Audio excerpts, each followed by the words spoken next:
Hello, this is your host, Todd Lewis, for the Praise of Folly podcast. Here I'm joined again with Keith Preston, and we're going to discuss the state. Now, I think, the place to start would be how to define it. Now, I know that most people generally use the Weberian definition of a monopoly on violence. Would you agree that's sort of the normative use of the definition? Well, it's certainly the normative use of the definition of the state in terms of how modern states are structured. If we think of what it constitutes the state in modern societies and modern civilizations, the Weberian definition of the state, the one that was developed by Max Weber, which says that the state is an institution that claims a monopoly on the legitimate use of violence within a particular geographical territory. That's a fairly accurate definition of the state, at least as the state has existed since the 17th century. Now, we could go back further than that and really look at earlier states or prototypical states and perhaps formulate some other kind of definition. But modern social theorists and political theorists would generally accept the Weberian definition, and that's certainly as close as any. Yeah. I think you mentioned the difference between modern states and previous states, and this gets into the definition as well. I think one of the key components of the modern state is the idea of the social contract. And we get that from Hobbes, Locke, and Rousseau. Though they all interpret that social contract differently, but they agree that basically they have this outlook, which is born out of the view of Machiavelli. Machiavelli wrote in the Mandrakes, a play of his, that the distinction between getting what you want and doing the right thing. And in the play, The Mandrakes, there's essentially three main protagonists, a childless couple, and then a young man that wants to sleep with a married woman. And Machiavelli, through the play, tells us you get what you want if you don't do what's right. And so the young man gets to sleep with the married woman if the child will be then treated as the childless couples. So they both get what they want, but they all get what they want by breaking the taboos of society. And so Machiavelli says that, well, it makes more sense to get what we want, and acting in a rational, self-interested way. And that way of thinking politically manifests itself in Hobbes, Locke, and Rousseau. And they begin to view the individuals as utility calculators. And, well, if the state is going to serve a purpose, its purpose is going to be to maximize the utility, however that's defined. But an older view of the state is articulated by Aristotle. Aristotle would treat the state as a contractual agreement would be somewhat artificial. So the modern state is somewhat artificial to that extent. Aristotle would treat the state as a more of an organic institution that arises out of familial ties. And if you read Aristotle's Politics, specifically, I think in book 2, he talks about how families themselves are a kind of state. But the city-states of ancient Greece and then ultimately empires of Persia come together through these families coming together to help maintain some common purpose. They have shared values, and they come together to create institutions that will reinforce those values. So families come together to create city-states. City-states come together to create larger regional entities. So, what do you think about that distinction between, say, Aristotle and Locke? Well, as far as social contract theory is concerned, I think you're right in the sense that modern political philosophy marks a point of departure between older theories of politics and modern theories of politics, where it really does begin, I think, with Machiavelli, who separated the realm of the political from the realm of the virtuous. Like, one of the key arguments of Machiavelli is that the exercise of statecraft is not necessarily a virtuous undertaking. And he wasn't necessarily criticizing the exercise of statecraft for that reason. In fact, he was saying the opposite. He was saying, well, if you really want to be an effective political leader or effective political ruler, you've got to essentially do away with conventional notions of virtue, ethics, morals, and things of that nature. A good ruler is not necessarily an ethical or virtuous ruler. That's sort of like a forerunner to the later idea of the enlightened despot and things like that. That's Machiavelli. And Hobbes had a similar view in the sense that he said that the key social value is order, and because order is what makes civilization possible. And it might be necessary to have a tyrant, a strongman, a Saddam Hussein type, to keep order. And it's in this framework of tyranny, the little cracks within that civilization can evolve and come into being. And then Locke took that a little bit further and said, well, instead of just having a strong man that keeps order, why don't we say that people have rights as far as being able to pursue their commercial interest and things like that. And that's really where modern liberal democracy begins, the idea of the protective state that upholds the rights of citizens. And the Rousseauian theory takes it even further. That's really the beginning of modern democracy, where it's the idea that the state is somehow a manifestation of popular sovereignty, of the popular will. And modern political theory is a mixture of all of these ideas. It's Hobbes, Locke, Rousseau, and then some other things that have been added on since then, Marx and perhaps some other views as well. In the ancient world, the systems of government that existed back then were varied a bit. It's not that there was one uniform system of government. In the ancient empires, they tended to have an autocratic system of government, a monarchy that deified the ruler as a type of sun god, in the sense that the Egyptians, for example, the ancient Egyptians worshiped the pharaoh as a type of sun god, a guy who was actually descended from the sun, or his ancestors were descended from the sun. In the Roman civilization, the emperor was considered a god-like being who was deified. And in fact, in early Christianity, that's one of the things that got the early Christians into trouble, is that they were monotheists, so they weren't supposed to participate in this cult of the emperor, and that got them into trouble with the state. So a lot of these very old ancient empires had this idea that the emperor is like this divine-like figure who was God's representative on earth, or representative of the gods, plural, in a pagan, classical pagan sense. Now, as far as the idea of the state as an organic institution, there's multiple ways of looking at that. You can argue that on one hand, the state is simply a form of social organization that grows up organically out of things like families, clans, tribes, and all of these more conventional biological forms of self-organization that people engage in. But the other side of that is that the state can also come about through conquest.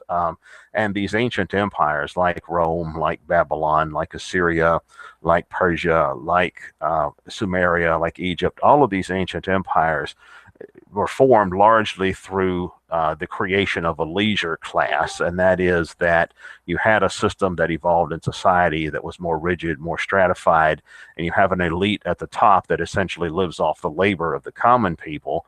And these empires expand through conquest. You know, you have the common people who do the work and who fight the wars, and you have the elite that reap the harvest of this. And then empires tend to grow through conquest and plunder of other societies. Now, that's the view of the state that you're going to get from certainly libertarian theorists, like modern libertarian theorists, and then those who are who have their ideas rooted in some of the classical liberal thinkers that came before, like Franz Oppenheimer. A lot of anarchist political theory is going to accept that. Even some Marxist political theory would acknowledge that.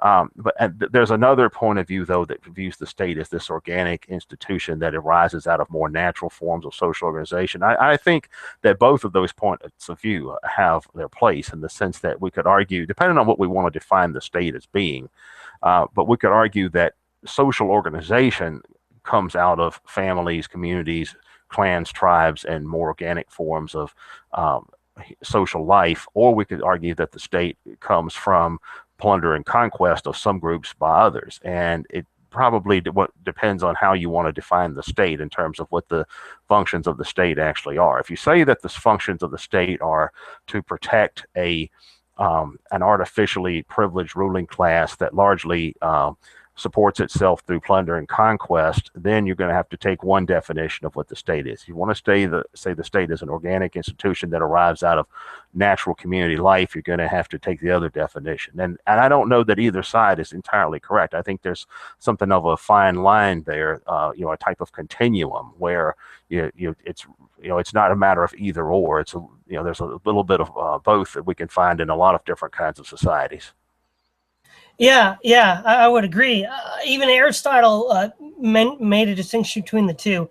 He mentioned the man so virtuous that he was a god among men, and that people would voluntarily choose him as their king. His example was the Greek king Agamemnon from the Iliad. And then, of course, is the king who builds his empire by conquest and plunder, which would be, and again, in Aristotle's mindset, the Persian kings. And we see, again, with anarchists and libertarians and classical liberals, this view of the state as a kind of artificial predatory arrangement. And we can all think of predatory states. I mean, right, there's the Golden Horde of in Russia, there was the Assyrian Empire.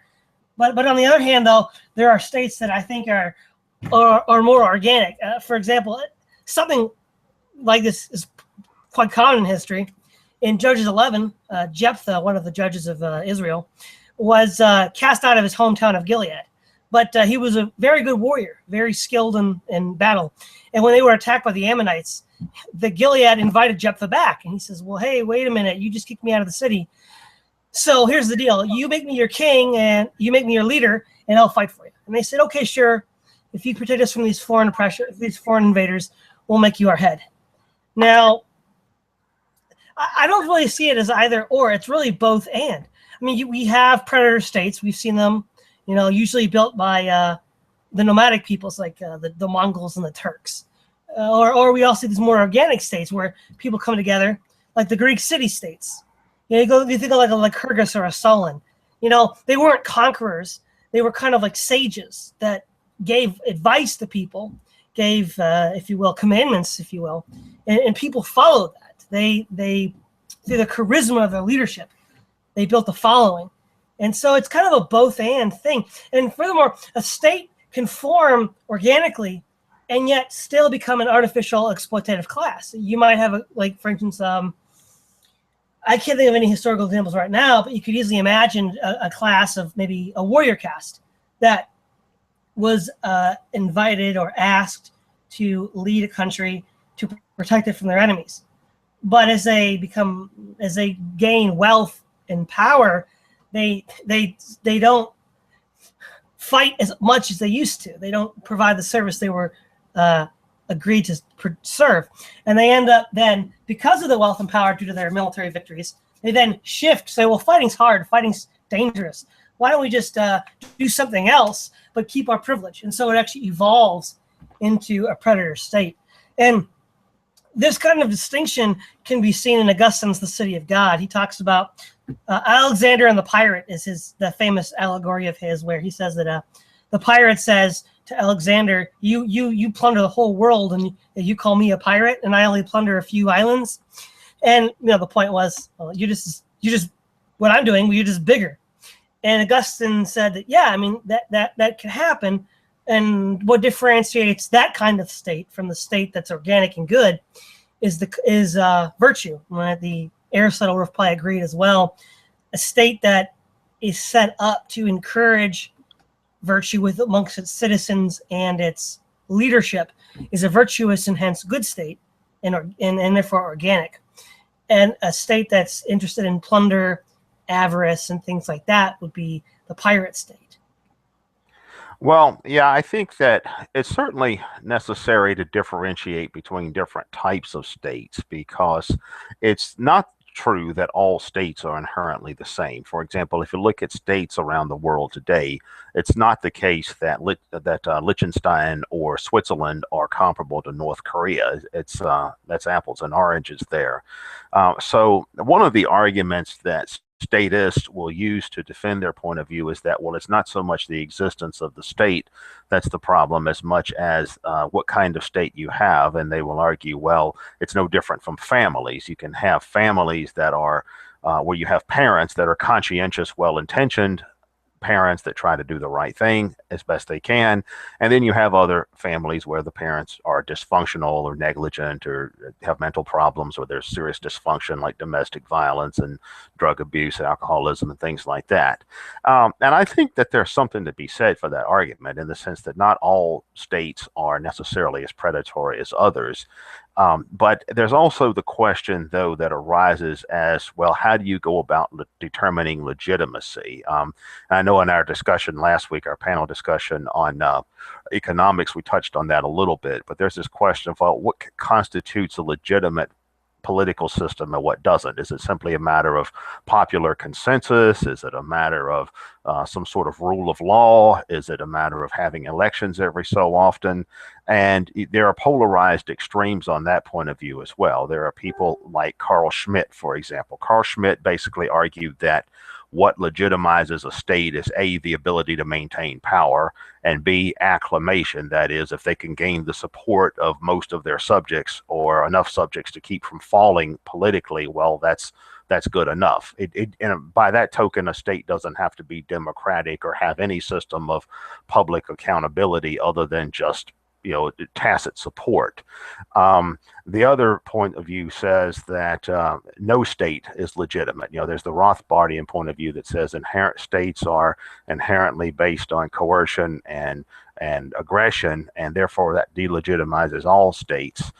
And most people are probably somewhere in the middle between those two points of view. They think, well, there has to be some sort of institutionalized procedure that has just characteristics or reasonable characteristics that legitimizes the exercise of state power. And again, I don't know that any one point of view on that is entirely legitimate or entirely the quote unquote correct point of view, in the sense that, I tend to, I'm an anarchist philosophically, theoretically.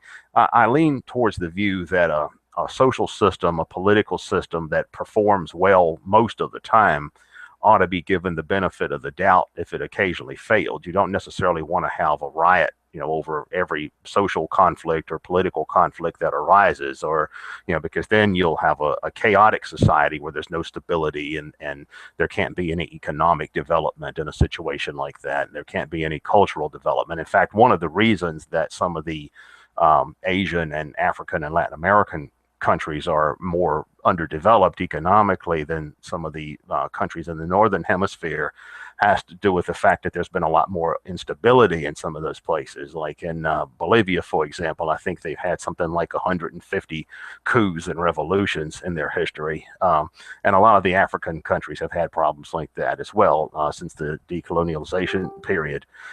So there's something to be said for the idea that, well, if a social system performs well most of the time, it should be given the benefit of the doubt if it fails occasionally. But then there's that, once again, that's something of a continuum. How do you go about judging failure? There are anarchists who say, well, government by definition is a failure. Government has done all these terrible things. They'll say that anarchists will say that government in the last century, for example, has killed hundreds of millions of people in wars and purges and genocides and things like that.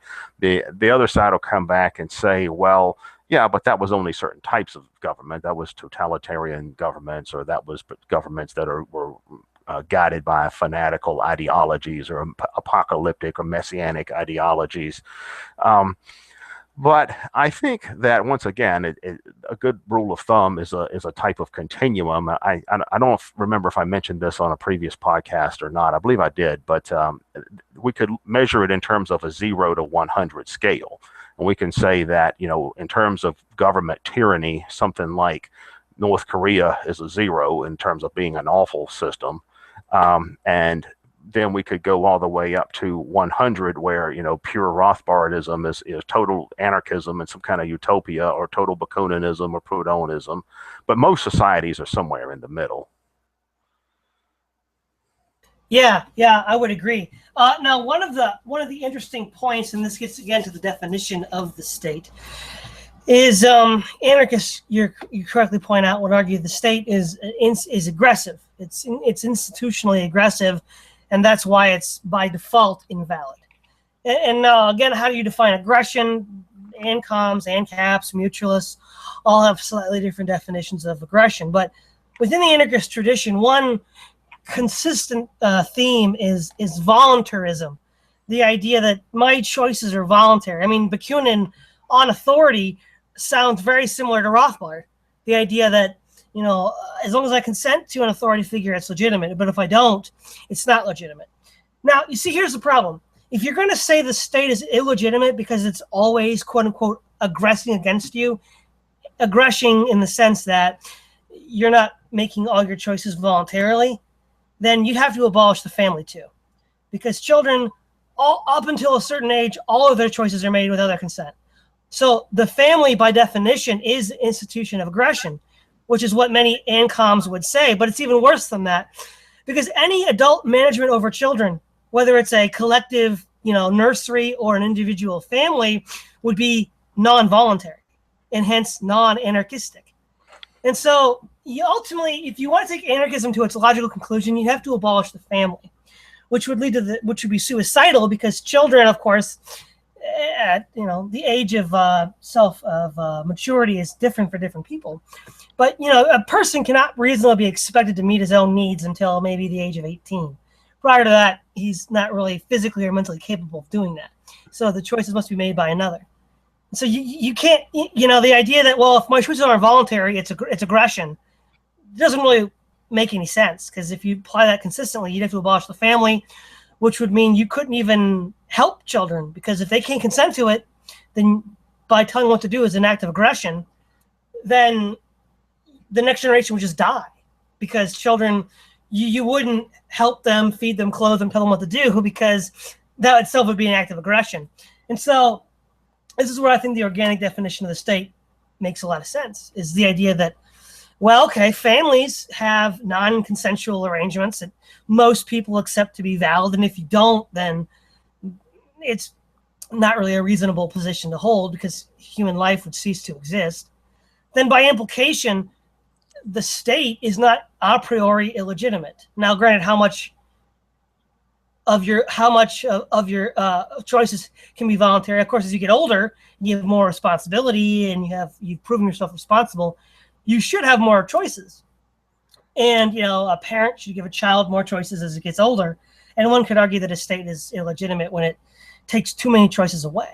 But then again, not all people develop at the same rate as well, just like not all children do. So some adults might need more guidance than others. And some adults actually seek guidance from others because they don't want to make their own choices. And that might actually be the state itself. But I really think if you're going to say the state is aggressive by nature because it violates the freedom of your will, then you'd have to abolish the family, which would, of course, be the end of the human race itself.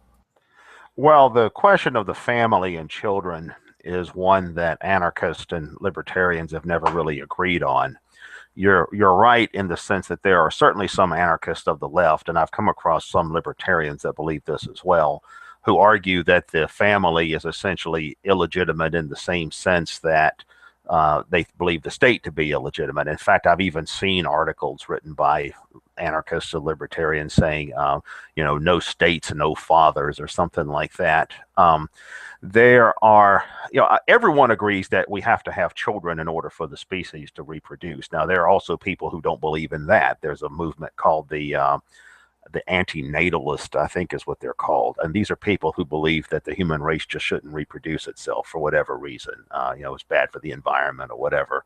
So that kind of thinking is out there as well. But most people don't accept that kind of reasoning. So the question of children and family relationships is something that anarchists and libertarians of different types have disagreed upon. There are some people like Murray Rothbard who at one point at least believed that children should essentially have the same rights politically and legally as adults. He thought, for example, that if children wanted to run away from home, well, that was fine, and that parents really didn't have any thing to say about that. I don't know if he would have added any qualifications like, well, that the child has to be able to support himself or something like that. There are other points of view that go to the other extreme. There are some libertarians that I have come across who believe that children are essentially the property of their parents to be disposed of as they want, meaning if you don't have a child you just don't want, you can kill the child or something like that. I've actually heard libertarians make arguments like that. Now, I think most anarchists and libertarians both are probably somewhere in between these kinds of extremes in terms of, how families should be organized and what kind of authority adults should have over children. Most anarchists personally that I have known, and most libertarians personally that I have known, really didn't seem to me to raise their kids much differently than any regular family. But that's one interesting aspect that I've noticed. But there are movements like the peaceful parenting movement that believe that spanking, for example, is inherently abusive to children and shouldn't be done. There are other forms of anarchist ideas on parenting or children who don't really believe in the nuclear family. They believe more in like a communal family, almost like an extended family, although they have more egalitarian social views in terms of gender roles. They don't believe in patriarchy and things like that. I don't personally have very strong views on those kinds of things. I tend to think, well, people should just work out whatever arrangements work for them, and if it fails, it fails. If it works, it works. But the question of children is interesting, although one distinction that most people make is that there is a distinction between children and competent adults. For example, we don't generally allow children in society to drive cars, to use firearms, to do other things that are potentially dangerous, because we recognize that they don't generally have either the physical ability to do it, or they don't have the cognitive ability to do it, or they don't have the common sense or life experience to do things like that in a way that's going to not be harmful to themselves or others. One criticism, of course, that statists are often given by libertarians is that, well, they want the state to treat everyone like a child. If you can't take care of yourself, your parents should do. I mean, your big daddy state should step in and play the role of your state and of your parents and do that for you.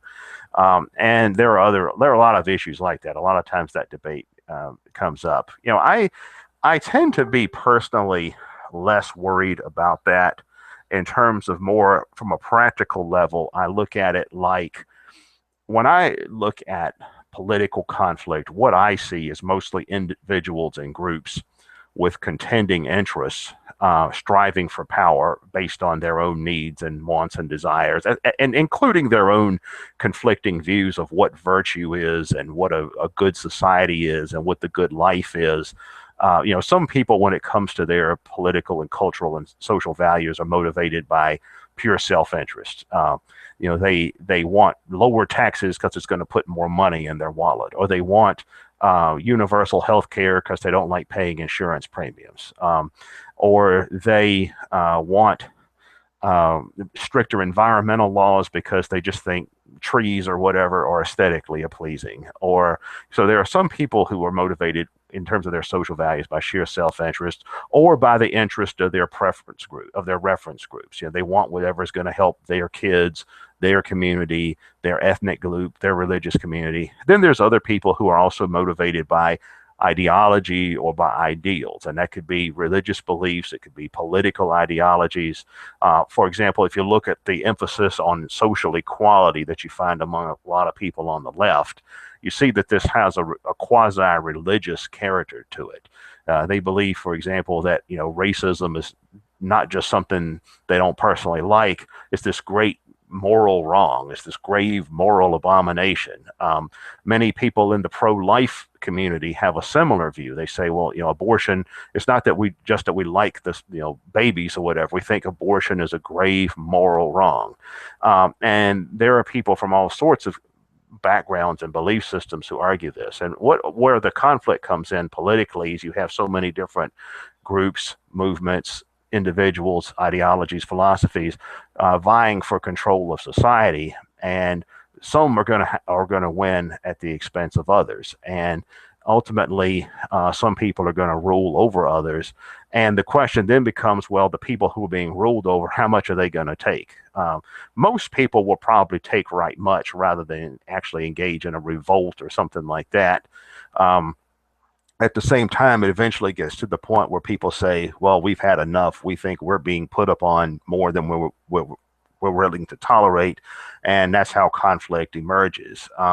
One thing that tends to make me skeptical of the idea of diversity and multiculturalism, the way that a lot of people push it today, is this idea that historically diversity and multiculturalism doesn't necessarily lead to merely a lot of different ethnic restaurants on the same block or something like that. Instead, it leads to situations where you have rival ethnic groups and cultural groups and political factions and religious communities fighting with each other over all kinds of things. If we look at societies around the world that are extremely diverse, that's been the norm historically.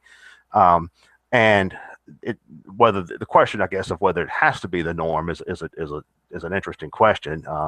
There are people who say, well, it doesn't have to be that way, but it does look like that the more diverse a society becomes, the less people in society are able to disagree on basic values. And that, I think, leads to a lot of conflict. For instance, I'm an anarchist philosophically. As far as what I would consider an illegitimate system, I look at it like, okay, in North Korea, in their system, let's say they had a referendum on whether or not to retain their system, and it was a fair referendum. People weren't being coerced into voting a certain way. Say there were election monitors and all of that. Say that the people there had an opportunity to hear other points of view, like Kim Jong-un said, okay, we can have a system like a European system or something like that, if you prefer that. And then the people there, by almost near unanimity, voted to keep their system. Whether I say that's illegitimate, I don't know. Is it illegitimate if most people want a system like that? It's not really my call. But I do see, though, that a real problem in society is when you have people with contending interests where they cannot agree on basic values of any kind. And that's when you start getting conflict and oppression and things of that nature. I tend to lean towards a philosophy very similar to what you find in the old Star Trek television series, the idea of the prime directive. And the idea that, no matter how awful you think somebody else's society is, it's not necessarily your place to step into it and try to fix it in the way that you think it ought to be fixed. By doing that, you're actually going to create a lot more problems than what's already there. Yeah, that's a lot there. The children issue, I really think is the critical issue, though, because a society that's completely based on voluntary contract is impossible. It's impossible because of children. But you also mentioned competent adults. But that also presupposes there are incompetent adults, and I'm sure you and I both know plenty of incompetent adults. And yes, we don't want to infantilize humans, and a totalitarian bureaucracy state can tend to do that. But again, not all states infantilize people to the same degree. But there are always going to be people that never grow up. They may be physiologically adult, but they're still psychologically children. And something has to be done with them. And I think in many ways, the state is a development to deal with some of those contingencies. But another thing is, how do we, as far as the definition of the state, if we look at, say, something like anarchism, or say anarcho-capitalism or anarcho-communism, when you have communes and these private property systems, how are they not the state? Because they would themselves meet the definition of a monopoly on violence.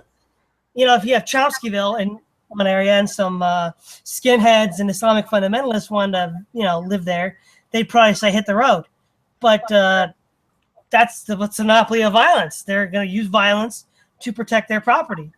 And then an anarcho-capitalist society would do, if communists or fascists wanted to come in, or Islamic fanatics, they'd say, no, you can't come in. And they'd use guns to keep you out, which is a monopoly on violence. And I really don't see how it's any fundamentally different than a state, only it maybe is a matter of size. Well, I think size is important. Again, I tend to think these kinds of issues are a matter of a continuum rather than absolute categories. And I also think that something that is left out of these kinds of issues is the question of scale. Certain kinds of political units have much lower exit costs than others. In fact, I think one reason why the Greek civilization, the ancient Greek civilization, thrived as well as it did was because it wasn't really a centralized, unified system of power that imposed uniform standards on everyone. Instead, it was a collection of something like 1,100 cities, which had a wide range of social and cultural arrangements. I guess you could say they had a common civilization in the sense that the Greek religion and of the ancient world was dominant throughout that region and so forth. So it's not like they were radically different from each other, but they did have a lot of diversity in terms of their political and economic arrangements and different governmental systems and things of that nature. And I think that that's largely what allowed for their system to thrive and become as productive as it was. And in some ways, it was a higher civilization than many things that existed around the world much, much later in time than that. And that was the question of scale. And in fact, I believe it was one of the ancient philosophers, I don't know if it was Plato or Socrates or one of them, who said that a legitimate state is one that allows the right of exit. That is, if in the polis, in the city state, if you're allowed to leave and take your property with you, then okay, that's a legitimate system. If you don't like what's going on there, just leave. Of course, that leads to the other side of that question, which in our own culture, we're famous. We're familiar with the slogan that some people use, America, if you don't like it, love it or leave it. Well, it's a bit difficult to relocate off of a continent. So I do think questions of scale do matter. If you don't like what's in your neighborhood, if you don't like what your homeowners association says, then go to another neighborhood. If you don't like living in a red state, go to a blue state. If you don't like living in a blue state, go to a red state. Yeah, but the larger the scale gets, the more difficult that becomes, the higher the exit cost becomes. And that's why I tend to have fairly strong decentralist views. Yeah. One of the things about the state itself, as anarchists, especially in the 19th and 20th centuries, have viewed it as a uniquely oppressive force in history. And now, granted, communists tend to be more concerned with private companies, and anarcho-capitalists tend to be more concerned with the state itself. But nonetheless, across the spectrum, 19th and 20th century anarchists have been very concerned with the state as a threat to their life and limb. Now, one of the things that I find a bit myopic about this is that there are other kinds of centralized power that are dangerous. And in our day and age, I argued in previous podcasts that it's the scientific establishment. Once upon a time, it might have been the Catholic Church of, the medieval West, or it could be some sort of entertainment system or academic system that wields tremendous power and is corrupting and dangerous. But prior to the advent of gunpowder, which banished forever the fear of the nomads over the hills or the Viking longboats, sailing over the waves, the idea that the state historically, in the grand scheme of things, is the great danger, I find to really be laughable. I mean, the great danger was people like the Vikings, the Turks, the Huns, the Mongols, the Arabs, the great nomadic raiders from the desert or the steppe or over the seas that could literally, and these people could conquer whole empires. Genghis Khan conquered, large swaths of China. The Huns, threatened the Roman Empire itself. The Turks conquered Persia and Anatolia. And these king. And the funny thing is, those societies would be considered anarchists by today's definition. They would be considered anarchists because they had no fixed central authority. In fact, many of these war chiefs were democratically elected by the other chiefs below them. They thought, well, this guy's going to give us more loot and treasure, so we'll elect him to be the chief to get us what we want. Now, what's interesting is, I'm trying to think of his name now. He's a left libertarian, Roderick Long. In 1994, he wrote an essay called, I think it was Defense of a Free Society. And in there, he talks about that dichotomy about a decentralized free society and one that is a statist one, and how the decentralized societies tend to be more militaristic and aggressive. And I'm going to quote from it shortly. He says here that the Celtic and Viking societies we so much admire as libertarian models were among the most efficient raiders and conquerors in history. What is to prevent our free nation from itself becoming a threat to the security of other nations, and thus ultimately a threat to our own society, as those nations are provoked into attacking us? And you see, that's a part of a continuum that the anarchists completely ignore. That you don't have to have a bureaucracy of taxes and a standing army to be effective conquerors and warlords. In fact, prior to the advent of gunpowder, the most effective warlords in history were actually non-state governments like Turks, Mongols, Huns, Arabs, Vikings. And as of yet, I've seen no anarchist or libertarian account of how that will be avoided. Well, libertarians and anarcho-communists both, in terms of pure theory, in terms of their abstract views, would probably argue that in the case of the libertarians, the Rothbardians and ANCAPs and all of that, they would argue that coercion by itself is fundamentally bad. They would say that the problem with the state is that the state is probably the most coercive of institutions, or it's the most immediately threatening, or it's the most coercive on a large scale, or something like that. But most libertarians also argue that person-to-person coercion is bad. They argue that armed robbery is bad, rape is bad, murder is bad, things of that nature. So it's not true that libertarians or anarcho-capitalists simply think that coercion beyond that of the state is acceptable. It's not. The voluntarist philosophy is such that they would argue that person-to-person coercion is bad, as well as the state coercion. And anarcho-communists take that even further, and they tend to argue that any kind of hierarchy is bad. For example, they argue that a top-down corporation run by a CEO is bad.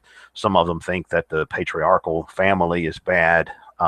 They go so far as to say that within the realm of society, some groups shouldn't have more status or influence than others. In terms of races and genders and sexual orientation groups or whatever. I don't think it's true that anarchists and libertarians necessarily think this other kind of stuff is not a problem. The majority of anarchists and libertarians do not, for example, consider the mafia to be a legitimate institution. It's not a state, but it's a private, extra legal organization that engages in coercion against a whole lot of people. There are a lot of libertarians and anarchists that would say other outlaw organizations like that, street gangs, motorcycle gangs, etc., are bad because they do similar things. They engage in robberies or murders or theft or whatever. So it's not that anarchists are unaware of this. Now, I do know of some anarchist theorists as well who talk about the problem of, well, what about non-state organizations that can be dangerous, or decentralized organizations that can be dangerous to other people? Like the warlord system that you see in some parts of the world even today, or certainly that you had in a lot of Asian societies in previous times. The Japanese during the Shogun era, or the Chinese during their warring period of feudatories and that kind of thing. Or there's also the issue of fourth generation warfare, terrorist organizations. You can look at the history of terrorist organizations in Latin America, and you see a lot of these were just as abusive as states were. The Shining Path was a good example. That was a Maoist guerrilla army in Peru in the 80s that came pretty close to overthrowing the government of Peru at one point. And it was a very ruthless, brutal movement. It was modeled on the Pol Pot movement in Cambodia, to the point that the Khmer Rouge actually disavowed the Shining Path, saying they were too extreme. It's the same way that Al-Qaeda eventually disavowed ISIS, because they just went too far. That same thing happened with the Shining Path.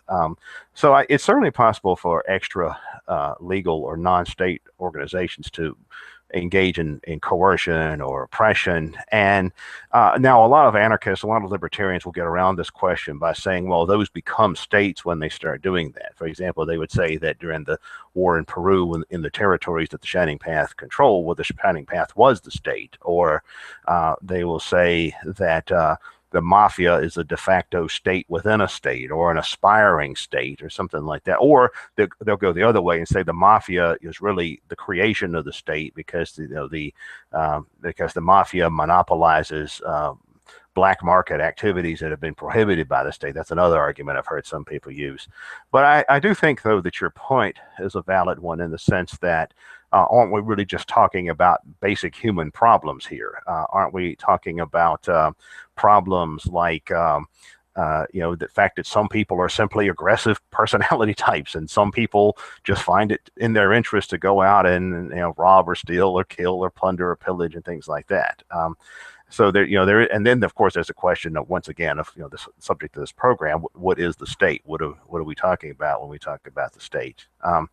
So again, I don't think there's any one right answer to some of these kinds of questions. I think it's more of a continuum, and context also matters. Yeah, no, and I agree with a lot of what you said, but there does seem to be a position amongst certain libertarians and anarchists. I could certainly get that vibe from Cal in our last hangout, that, well, if we have a voluntary capitalist society, this is never going to happen. But of course it's going to happen. This has always happened before. And I think that's why this focusing on the state is somewhat myopic, because it's a problem that transcends the state. I mean, nobody would argue that Attila the Hun was a state, or Genghis Khan was a state. In fact, the Hunnic Empire was only a confederation of barbarian tribes, and he died and it collapsed with him. It never even got to the level of a state.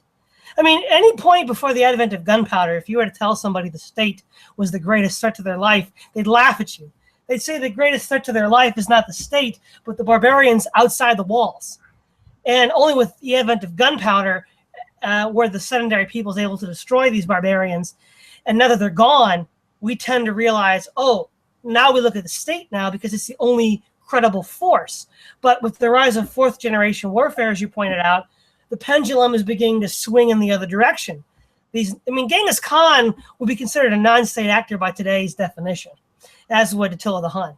And we could easily imagine a religious terrorist organization, or a kind of utopian political terrorist organization, like a Marxist one, that could acquire weapons of mass destruction, or win the hearts and minds of a great deal many people, and turn that to violence in a way similar to Genghis Khan or the Vikings. And I feel like the problem is more of a problem of just human nature, rather than the state or no state, or voluntarism and non-voluntary systems. Because these problems exist in all systems, which, see, the problem is modern philosophy, beginning with, at least I would argue, Hobbes, views human beings as fungible. And by fungible, I mean is they're interchangeable. We're all really fundamentally the same. Locke's tabula rasa. It doesn't matter what values you have. They're all really equal. Virtue, vice don't exist. It's just different preferences. And, but of course it's not true. If people were fungible, democracy should work in Iraq, but it doesn't, because people are actually not fungible. They're actually deeply rooted in traditions, in localities, in religions, in other identity-bearing organizations. And if you view humans as fungible, then it's only an engineering problem. You just have to find the right system, and it's all going to work. But the thing is, we've tried every system imaginable throughout human history, and none of these systems fundamentally work, which means it's not a systems problem. It's a more fundamental problem than just a systems problem.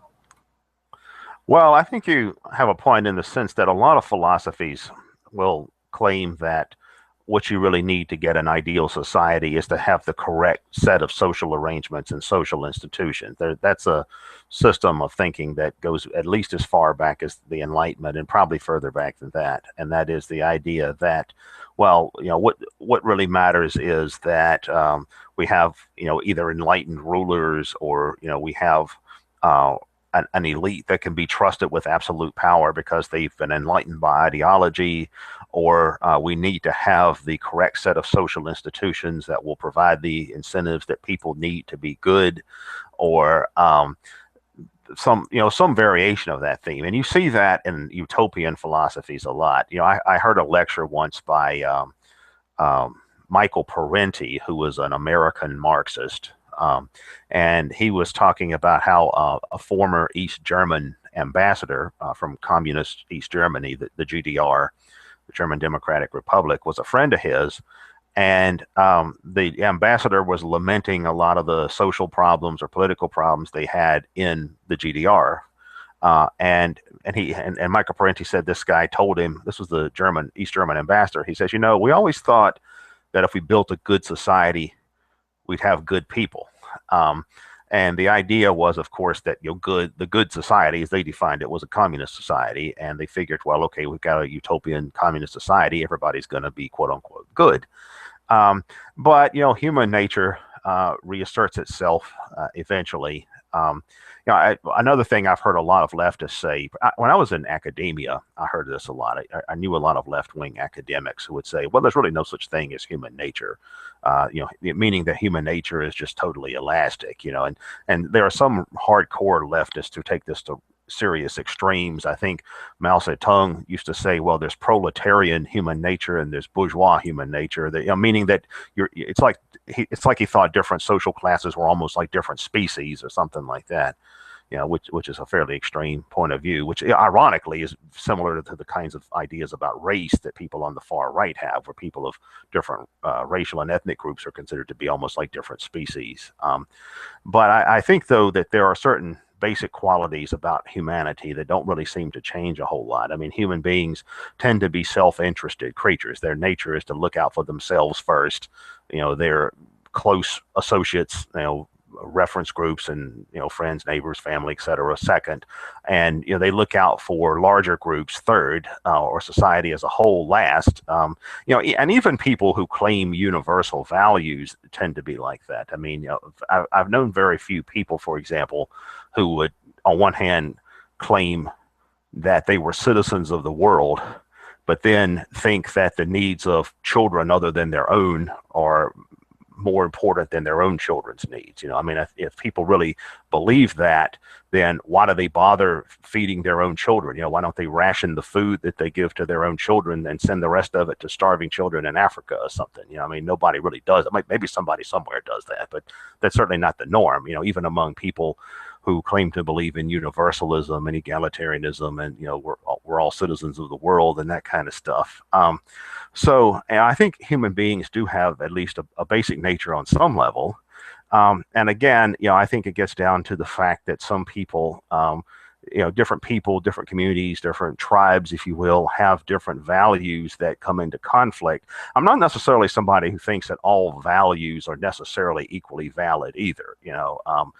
Somebody who thinks that the way that you treat diseases is by, with medicine and surgery and modern medical techniques, I don't think is just another opinion. And whereas somebody that thinks calling in a witch doctor or something like that, well, that's just another way of doing things. I don't take the idea that values or beliefs are relative to that kind of extreme. But again, I see these kinds of things as being a matter of context. Carl Schmitt believed that the advent of the state was actually a positive thing, that the advent of the state as it came out of the Treaty of Westphalia was a positive thing, because in his view it had the effect of civilizing war, where only the state could wage war and only state armies, and there were rules in the sense of international law and rules of war and treaties and that kinds of thing. Whereas before that, war tended to be more like what we think of as gang war. It was all just sort of different groups here and there, out for themselves, and anything goes. Of course, we know that in the 300 years after the Treaty of Versailles, of Westphalia, we know what the state metamorphed into. The state eventually, over a period of centuries, metamorphed into totalitarianism. And that in turn led to the invention of nuclear weapons and incinerating whole cities and firebombing and that kind of thing, which in fact, I think had the effect of delegitimizing the state. And this is something that Martin Van Creveld has written about, and it doesn't get nearly as much attention as it should, because Martin Van Creveld makes the interesting argument that totalitarianism and total war and intrastate war of the kind we saw in the 20th century actually had the effect of delegitimizing states, alongside that was the invention of nuclear weapons that raised the cost of war between states to such a degree that it became cost prohibitive. No state nowhere is going to dare risk a nuclear attack on itself. I mean, even states dominated by crazy people like Maoist China, even they, didn't really want to risk a nuclear attack on itself. That, and because of the decline of the state that we've seen in the half century or so since then, now, like you said, we see the rise of this fourth generation warfare, where non-state war is making a comeback. Prior with the kind of war that we saw prior to the Treaty of Versailles. Treaty of Westphalia, prior to the 30 Years' War, we're starting to see that kind of war make a comeback now, where we do see war primarily being dominated by non-state actors, by terrorist organizations, gangs, militias, guerrillas, and things of that nature. And of course, some people say that's a good thing. Some people say it's a bad thing. I think it all depends on the circumstances. But I think ISIS in many ways represents that. I mean, nowadays ISIS is considered public enemy number one on a worldwide basis, whereas, it used to be like when I was growing up, everybody thought the Russians were the bad guys, the commies were the bad guys, and all that's more or less gone away now. Instead, what we see is the rise of these non-state terrorist organizations, Al-Qaeda and now ISIS. So it seems like that all of that has gone full circle. Although it's also true that anarchists and libertarians, most all of them that I know, not a one of them would consider a non-state actor like ISIS or Al-Qaeda to really be an anarchist movement. I mean, they would say, well, no, they're fascist, or they're theocratic people, or they're some kind of nationalist or whatever, because they don't believe in freedom of the individual, or they don't believe in social equality, or they don't believe in voluntarist ethics. So there is an important distinction to be made between all of that and something like, say, modern terrorist groups on one hand, and anarchist and libertarian theory on the other hand. Although it is interesting to see how these kinds of threats can come from something other than the state directly. Yeah, but even with anarchism, it has a checker history of terrorism as well, like in the 19th century. But well, actually, I think you could even, on that note, I think you could even go further and claim that anarchists largely invented modern terrorism. I actually wrote an essay about that some years ago, probably about 10 years ago, about how modern terrorism had its roots to a large degree in the anarchist concept of propaganda by the deed. Back in the 19th century, you had anarchists that were into terrorism and bombings and assassination, all the kind of stuff that these Islamic extremists are into now. And that was really the beginning of modern terrorism. I mean, the anarchists of the 19th century were really the prototypes for groups like, say, the IRA, or all of these third world Marxist insurgent groups, or all the neo-fascist terrorist groups you had in Europe in the 70s. So yeah. Yeah, but I want to touch on your comment about the state and the Westphalia and rules and laws and war and stuff. The war prior to the state, a great book, War Before Civilization by Lawrence H. Keeley, pretty much debunks the idea of the peaceful savage. It's pretty much the seminal work on the topic. And Keeley argues very convincingly that per capita body counts were far higher in these tribal conflicts than in modern wars. You say, well, yeah, in modern wars you lose millions of people. That is true, but there's hundreds of millions of people to be engaged in a war. So it may be more people in total, but as a per capita population, it's a lower level. in primitive tribal warfare, women and children are not given rights. Women are sex slaves and captives, and children are potential slaves as well. And men can be killed with impunity, even if they're not soldiers.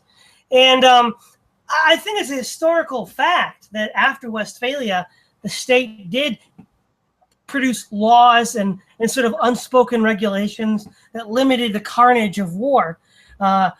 Prior to Westphalia, you had like the mercenary bands from at least the 100 Years' War up through the 30 Years' War itself. And they were called the Black Bands for a reason, because if they didn't get paid, they would go around looting people to get paid. And some of those mercenary bands would even create their own states. For instance, a band of Spanish mercenaries in the 14th century were employed by the Duke of Athens. And they didn't get paid, so they revolted and took it over for themselves. And so you do have this tendency of non-state actors to resort to these really terrible ways of fighting. But as you've also pointed out, in the 20th century, certain modern nation states have engaged in atrocious, terrible atrocities, which again makes me think that it's not really a non-state actor issue. It's a human nature issue. The issue is bigger than, are you a non-state actor or are you a state? I really think the issue is a set of values. But again, the modern world doesn't really believe in values. A good discussion of this is After Virtue, a study in moral theory by Alistair MacIntyre, who's a Catholic philosopher. But he argues that it's our lack of a common moral outlook that leads to all these disputes. We don't, in the 19th century, whether you were Catholic, Protestant, or Orthodox, whether you lived in Melbourne, St. Petersburg, London, Mexico City, or New York, you all shared a basic value system, largely informed by Christianity. And as long as they had this common value system, there was limits on what people were willing to do, whether they were leaders of a state or individuals. And as we have this kind of moral anarchy after, say, during and after the 20th century, this moral anarchy creates a void of people that can't agree on anything. And it tends to lead to these situations where you have the extremes of totalitarian dictatorships like Nazi Germany and Soviet Russia, or terroristic non-state actors like ISIS and the Shining Path. Yeah, I think there's much to be said for that. I think in the sense that I don't think it's really a question of either or. State organizations can be dangerous and non-state organizations can be dangerous as well. And I tend to think that having common cultural values in a particular society that acts as a restraining force on leaders and as well as individuals serves a valid purpose. In fact, as much criticism as Islamic society often gets, it's also true that within Islamic culture, they do have this ancient set of traditions that does act as something of a restraining force on leaders. It does act as something of a restraining force on the public, and it does serve to have to create a system of legitimacy among institutions where the leadership cannot simply act in a way that's openly defiant, for example, of Islamic custom or tradition, because there's going to be popular revolt if that happens. In fact, that's one of the reasons why the Iranian Revolution of 1979 turned out as poorly as it did, because when the Shah was overthrown, initially they had a secular regime that came to power that was influenced by Marxism, and it started trying to Islamicize, or whatever the term would be, Iranian society. And that's actually what brought the Ayatollah to power. It was the Shiite revolt against that. The Shah had already been overthrown when that happened. But on one hand, that also serves as a type of check on state power. Very few Westerners, for example, realize that the Ayatollah Khomeini actually issued a fatwa banning the development of the use of not only the use, but the development of nuclear weapons in Iran, as contrary to Islamic law. It's very similar in some ways to the Christian idea, the just war. The idea you can't just wage war for any old reason you want. You have to have some just purpose behind it.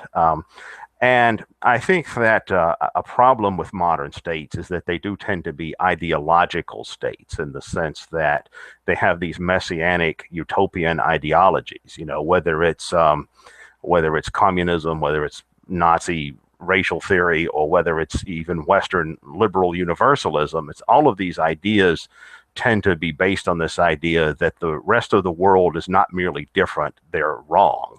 They're benighted. They are somehow in sin or something like that. And therefore it's legitimate to go and attack them, ostensibly in the name of liberating them or enlightening them or making them more virtuous or something like that. And I see that as a real problem with modern states. It's not merely that they are states. It's not merely the type of power and weaponry that they have, but that they have these ideological crusades that they're often organized around. Yeah. And really the difficulty of defining the nature of the state, we can see that in the anarchist Murray Bookchin, who was quite favorable towards ancient Athens and early colonial Puritan New England in its popular assemblies. So it's a really fine line and somewhat difficult to define. But you mentioned that modern nation states are utopian, and that leads to more extreme positions. That's true, but it's interesting. As long as Europe was titularly Christian, after the Treaty of Westphalia, up until World War I, with very few reversals, civilian casualties as a proportion of the war went down. For World War I and then beyond, the civilian casualties in a war climbed until they were most of the casualties in any given war. And in the 19th and in the 20th, in the 18th and 19th centuries, when it was largely Christian, in the 20th centuries, when it was largely secular, states are still states. But it's in the 20th century when civilian casualties overtake military casualties and become the dominant form of war dead. And I think that's where values and ideas become important. And the problem with a purely voluntary system that we see with anarchists is something we get from Max Stirner. Max Stirner in The Ego Within His Own says, if it is right for me, it is right. But see, that's the problem. If all you have is conscience, then what's right for you is right. And you might choose that rape, murder, and theft is right.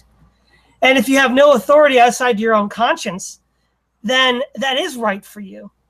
And I feel like that problem hasn't been adequately addressed. The idea that, well, if it's just my conscience, but if it's just your conscience and there's no tradition or anything else informing it, then just whatever you think is right for you, even if it's antisocial and dangerous. Well, again, a lot of the libertarians and anarchists would make a distinction between forms of direct physical aggression, like, say, murder, robbery, and rape on one hand, and other forms of other things that people might find objectionable, but don't necessarily involve direct aggression against some other person. For example, if you tell a lie to a friend, well, that you can argue that's an ethical failure, a moral failure, but it's not the same thing as, say, breaking in their house in the middle of the night and robbing them or something like that. Yeah, that's kind of the distinction that libertarians and a lot of anarchists as well will make. There's a difference between moral behavior on one hand and coercive behavior, and they'll say that, well, the problem with in person-to-person violence and aggression is that it's crossing the line from the moral to the outright criminal. That's kind of their area of distinction. I tend to look at it like, once again, it's something of a continuum. Virtually everybody recognizes that a functional society can't give free rein to, say, robbers, rapists, murderers, people that act in predatory ways against other people. Like, even anarchists and libertarians believe that people like that have to be restrained in some kind of way. I mean, whether it's by a militia or private defense organization or government or whatever. And that whether those people get put in jail or sent into exile or a penal colony or executed or whatever. I mean, I've never come across any anarchists who really believe that crime is socially legitimate. I mean, there are some that will defend it philosophically, but I've never come across any that would say that, well, crime. I mean, they may make exceptions for individual circumstances like tyrannicide or robbing a bank or something if it's an exploitive bank. I mean, there are anarchists that have done that and believe in that as well, but that most anarchists do make a distinction between person-to-person criminality, violence, coercion on one hand, and moral failure on the other hand. It's kind of like, I'm a sociologist by training, academic training, and I teach sociology. And one thing I always tell my students is when we talk about things like social norms is that there's different levels of social norms. There's what we call we call folkways, and then we have mores, and then we have taboos. Folkways are simply social customs.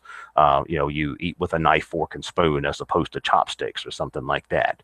Or, what's expected to be what's considered proper behavior, like, you don't pick your nose in public and things like that. And folkways of this type are things that are important in the sense that they give they help create a social fabric that gives society organization and cohesion. But at the same time, if you pick your nose in public, nobody's going to call the cops on you because it's not that big of a deal. Then you have mores, things that are more serious, and that could include obviously criminal behavior, where if you're robbing a store or something like that, then the cops are going to get called. And it can even be things that aren't outright crimes, but for example, in most schools, cheating is a serious offense. You can be, given bad grades or expelled or whatever.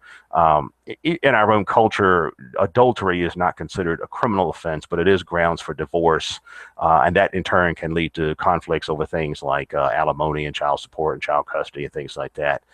So that enters more into the area of mores. And then you have taboos, and these are things that are considered so awful, well, nobody should ever do that. And in our own culture, child molestation is a taboo. Most cultures, incest is something of a taboo. Certainly cannibalism, things like that.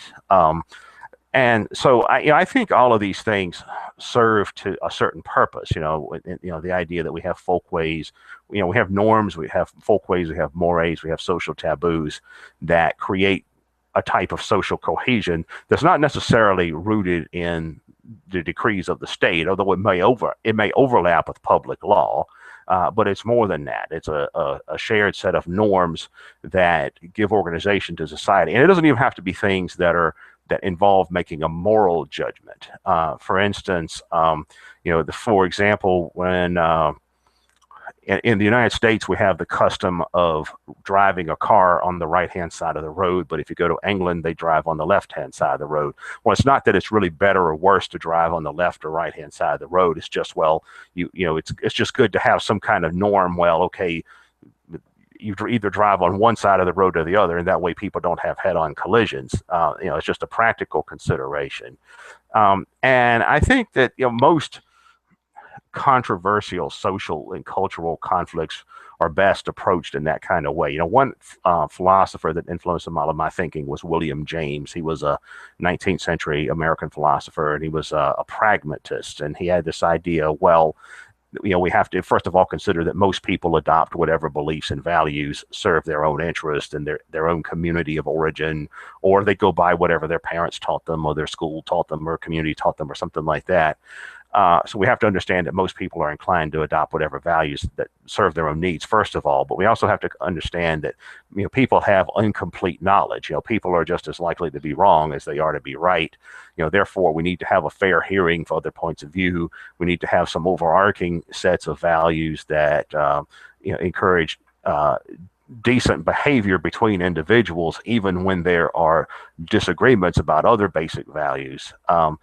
And out of that, we need to make value judgments based on the different, all the different, based on context and all the different kinds of circumstances that arise. Like when we look at a lot of the controversial issues that exist in the normal society, mainstream society, one is the environment.